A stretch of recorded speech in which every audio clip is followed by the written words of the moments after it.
Hey there everyone. Today we're going to talk about deliberate vocabulary study and incidental vocabulary learning. If you've ever searched online for ways to study vocabulary, then you know that there are a lot of different ways to study vocabulary out there. There are so many choices that many people just don't know where to start, and that's okay. But all of these approaches can actually be classified or grouped into two different groups, either deliberate vocabulary study or incidental vocabulary learning. Today, in this video, I'm going to talk about the differences between deliberate vocabulary study and incidental vocabulary learning, as well as discuss the good and bad of both. So let's get started. Deliberate vocabulary study can be described as intentionally learning vocabulary. It is an unnatural, engineered way to learn vocabulary. It's unnatural in the sense that no one would ever hand a baby a dictionary, a pen, and some blank flashcards and say, "Have at it," right? Babies learn language through their surroundings and through experience. What deliberate vocabulary study does, though, is speed up this natural process. The most significant merit of deliberate vocabulary study would have to be its efficiency.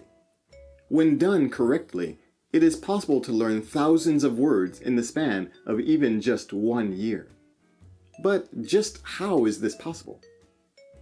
In order to learn one vocabulary word, researchers say it takes between 15 and 20 separate repeated exposures with that word. And trying to fit all of those exposures into one day won't work, unfortunately.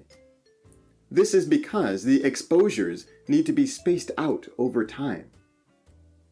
So we don't just have the 15 to 20 exposures, but we have the 15 to 20 exposures plus the time in between each exposure to the word.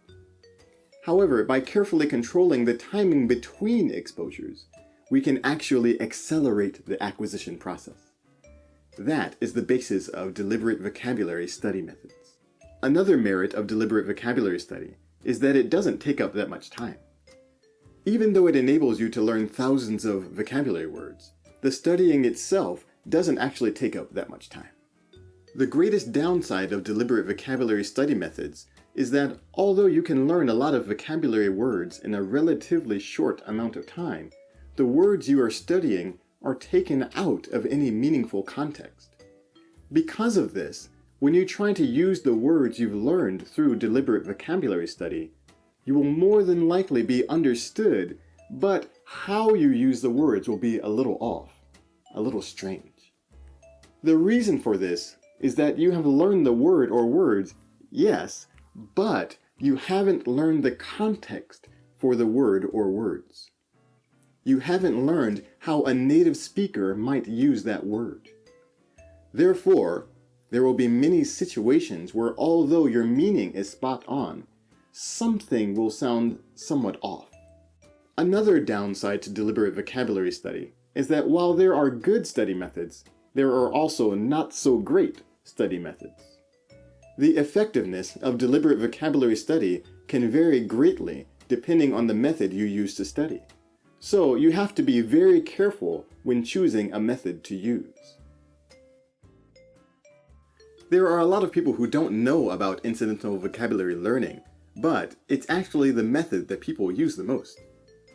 As mentioned before, deliberate vocabulary study is an engineered approach. It isn't natural. Incidental vocabulary learning, on the other hand, is completely natural. It is actually the method by which we all learn our native language. Again, nobody is going to give a dictionary to a baby, right? But even after we are grown, we don't stop acquiring our native language. Children and even adults all learn vocabulary through their linguistic environment. As a rule, because we continually encounter new situations until we die, we continue to acquire new vocabulary. This is easy to understand for babies, right? Everything is new for them. Every single day they encounter new vocabulary and expressions. Of course, when they begin school, they also begin to study vocabulary directly. But aside from that, they acquire a great deal from the other children around them and from their teachers, and so their vocabulary increases. This is true not only for children, but also for adults. For example, when you start working, there will again be new concepts and experiences that you are introduced to, and through those things you will acquire new vocabulary. There's marriage, raising children, applying for a home loan, getting insurance. Until we die, there are tons of new situations that we encounter that are filled with specialized vocabulary. And so our vocabulary acquisition continues. However, just because incidental vocabulary learning is natural doesn't mean it's the best way to learn vocabulary. For example, what is the natural state of humans? It certainly isn't walking around a city with a smartphone in hand. No, that's an engineered approach. So just because something is natural doesn't necessarily mean it is better or more pure than an engineered approach. We simply have two approaches, natural and engineered. The biggest drawback to incidental vocabulary learning is that it's slow. With incidental vocabulary learning, you can only acquire the language that is in your immediate environment. Therefore, your acquisition is limited by the language environment you are in.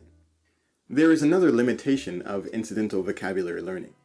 Even if you were to enter an environment in which only English were spoken, there would still be limitations. That is, what you can learn now is limited by what you know at this moment. Even if you had no knowledge of English grammar or vocabulary, and went to some English-speaking country, say America, Canada, or Australia, there is no way you should expect to pick up English quickly or easily. Language acquisition really is a step-by-step process. What this means is that if you want to learn vocabulary through incidental learning, then you need to create an English environment that matches your current level of ability. Most people probably aren't going to try and adopt the incidental learning method I've been describing. Most people simply don't have the time. That's how slow of a process the natural way is. That doesn't mean it's bad, but you only have one life to live, so don't waste it. Instead, let's change the natural method just a little bit. Let's engineer it just a little bit. First, you need to craft an environment suited to your own English level. As I mentioned before, if you create an environment that does not match your ability level, you won't end up acquiring much vocabulary. So this is an important step. But just what is an environment that matches your ability level? Well, I would like to discuss this more in depth in another video, but for now, here's a brief explanation. Let's say you have a paragraph containing 100 words. Of those 100 words, there are 5 that you don't know. Essentially, that's what you should be aiming for. A comprehension rate of about 95%. Having a linguistic environment in which you understand 95% of the material will make learning any unknown vocabulary fairly easy. I mentioned as one of the drawbacks of the deliberate vocabulary study method that the words you study are devoid of context. With incidental vocabulary learning, however, there is nothing but context. You generally won't be given definitions for the words you encounter. Instead, you come to learn the meaning of words through understanding the context they are in. This may sound like a small thing, but it's actually incredibly important. When it comes time to use the word, you don't have to worry about how the word should be used. You can simply use it in the same context in which you learned it. This makes things so much easier. Just use it in the same way. If you want to sound like a native speaker, then this is the way. So, which do you choose? Deliberate vocabulary study or incidental vocabulary learning? The answer is, it depends on your goals.